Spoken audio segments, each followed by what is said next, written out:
সম্মানিত সনাতনী, আজ আপনাদেরকে শ্রীমৎ স্বামী অদ্বৈতানন্দ পুরী মহারাজের 121তম আবির্ভাব তিথি উপলক্ষে একটি বিশেষ পর্বে স্বাগত জানাচ্ছি। আজকের এই দিনে প্রতাপচন্দ্র এবং শচীরানীর কোল আলো করে শ্রীমৎ স্বামী অদ্বৈতানন্দ পুরী মহারাজ জন্মগ্রহণ করেন বাণীগ্রামের মাটিতে। মোগল সম্রাট শাহজাহানের পুত্র শাহ সুজার আমলে নদিয়ার কৃষ্ণনগরের চৌধুরী বংশ কালক্রমে বাণীগ্রামে এসে বসতি স্থাপন করায় ভারত থেকে অনেক মহাত্মা সাধক মহাপুরুষদের আগমন ঘটে। অমৃতলাল গোস্বামী ছিলেন প্রভু নিত্যানন্দের ত্রয়োদশ বংশোদ্ভূত। বাংলাদেশের চট্টগ্রাম জেলার বাঁশখালী উপজেলার বাণীগ্রামে জন্ম নেয়া পরম সিদ্ধ মহাপুরুষ শ্রীমৎ স্বামী অদ্বৈতানন্দ পুরী মহারাজ এবং শ্রীমৎ স্বামী অচ্যুতানন্দ পুরী মহারাজের পিতা শ্রী প্রতাপ মিত্র চৌধুরী একদিন অমৃতধাম গুপ্ত বৃন্দাবনে আসেন এবং স্বামীজির সাথে সাক্ষাৎ করেন। উনি গোসাইজির চরণদুলা গ্রহণ করেন এবং ওনার জীবন সম্পর্কে বিশেষ কিছু জানতে চান। গোসাইজি শ্রী প্রতাপ মিত্র চৌধুরীকে বললেন, তোমার ঘর আলো করে দুইজন মহাপুরুষ আসতে চলেছে, একজন সংসারী হবে আর একজন আমার পথেই থাকবে। শুধু তাই নয়, তিনি আরও বললেন, তোমার সন্তানকে পুরো ভারতবর্ষেই চিনবে। আরও একটি বিষয়ে জনশ্রুতি আছে, ঋষি অদ্বৈতানন্দ পুরী মহারাজের নাম অদ্বৈত সম্ভবত উনিই রেখেছিলেন, কারণ ওনার নামের একটা মাহাত্ম্য রয়েছে যে অদ্বৈত মানে দ্বৈত নয়। জগদানন্দ পুরী মহারাজ অদ্বৈতের ব্রহ্ম জিজ্ঞাসা দিব্য দর্শনের মর্মকথা ও রহস্যভেদ করে দেন। শ্রীগুরু জগদানন্দ অদ্বৈতকে যোগশিক্ষা প্রদান করেন এবং গুরু সান্নিধ্যে সাধনার পথে নানা শিখর তিনি অতিক্রম করে যান। অদ্বৈতের নিগুড় আকর্ষণে শিবতম মহাযোগী শ্রীমৎ স্বামী জগদানন্দ পুরী মহারাজ পরমহংস বাণীগ্রামে আসেন।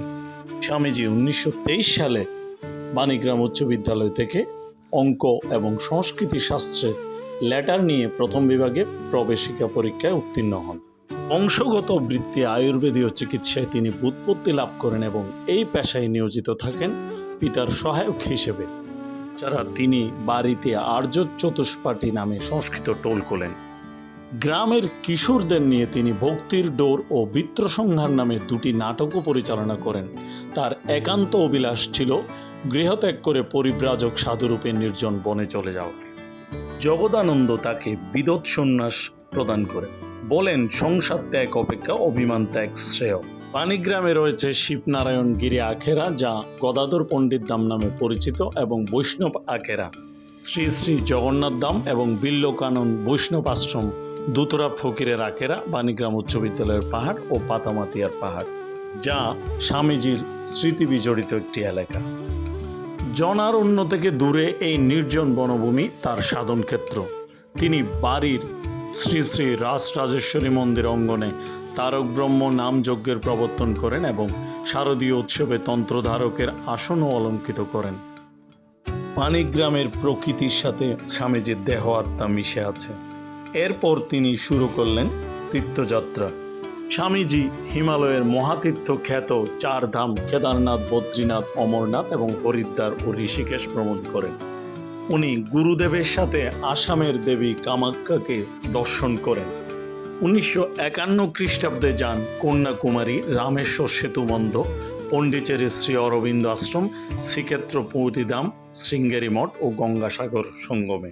তাছাড়া বৃন্দাবন, লখনৌ, অযোধ্যা, গয়াকাশী, মথুরা সহ চিত্রকূটধাম সহ সব তীর্থক্ষেত্র দর্শন করেন। স্বামীজির ধর্মীয় দর্শন এবং আধ্যাত্মিক দর্শন ছিল অত্যন্ত চমৎকার এবং নিখুঁত। স্বামীজি সমাজ সংস্কারেও রেখেছেন ব্যাপক ভূমিকা। তীর্থ দর্শন শেষে বিদেহী গুরুর নির্দেশে তিনি জঙ্গল কোকদণ্ডের পরিত্যক্ত পাহাড়ি ভূমিতে ঋষিধাম প্রতিষ্ঠার কাজে মনোনিবেশ করেন এবং তারই প্রত্যক্ষ তত্ত্বাবধানে গড়ে ওঠে ফলে ফুলে বৃক্ষলতায় সুশোভিত প্রকৃতির নিঃস্বর্গে সুরম্য তপবন, যেখানে কুম্ভমেলা এবং ঋষিকুম্ভ অনুষ্ঠিত হয়। সবচেয়ে বড় প্রাপ্তিটি হল 2024 সালে বাংলাদেশের নবম দশম শ্রেণীর হিন্দু ধর্মের একটি অধ্যায়ে স্বামীজির কর্ম, জীবন এবং দর্শন স্থান পায়, যেখানে বর্ণিত হয়েছে স্বামী অদ্বৈতানন্দ পুরী মহারাজের সমগ্র জীবন এবং কর্মসমূহ। স্বামীজির ব্যক্তিগত জীবনে তিনি 10 মহাবিদ্যা, গীতায় গুরু শিষ্য, পার্থিব শিবলিঙ্গ রহস্য, শালেগ্রাম তত্ত্ব, ধর্ম প্রবেশিকা, উপাসনা পদ্ধতি থেকে শুরু করে অনেকগুলো গ্রন্থ রচনা করেন, যা সাধন জগতের জন্য গুরুত্বপূর্ণ এবং অমূল্য সম্পদ। স্বামীজির অনেকগুলো মূল্যবান বাণী রয়েছে, তৎমধ্যে একটি বাণীর মূল কথা আমি তুলে ধরতে পারি। স্বামীজি বলেছেন, বহুত্বের মাঝে একত্ব ভাবনায় আমাদের মোক্ষম ভাবনা। আমরা সকলের সাথে নিয়েই চলব, কোনো দল উপদল সৃষ্টি করতে আমরা আসিনি।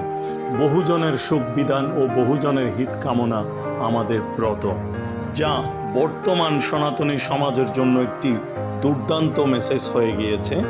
অর্থাৎ আমরা এখন বিভিন্ন দল উপদলে বিভক্ত হয়ে পড়েছি। স্বামীজির বাণীকে মনে ধারণ করে আমরা সবাই এক হতে চেষ্টা করব, সমগ্র বিভেদ ভুলে। এটা শুধু বাণীগ্রামের সনাতনী সমাজের জন্যই নয়, সমগ্র সনাতনী সমাজের জন্য অতীব প্রয়োজনীয় একটি বাণী, যেটি আমাদের মনে ধারণ করতে হবে। স্বামীজির প্রতি রইল বিনম্র প্রণাম। আপনারা ভিডিওটি শেয়ার করতে পারেন, ভালো লাগলে। ধন্যবাদ, ভালো থাকবেন।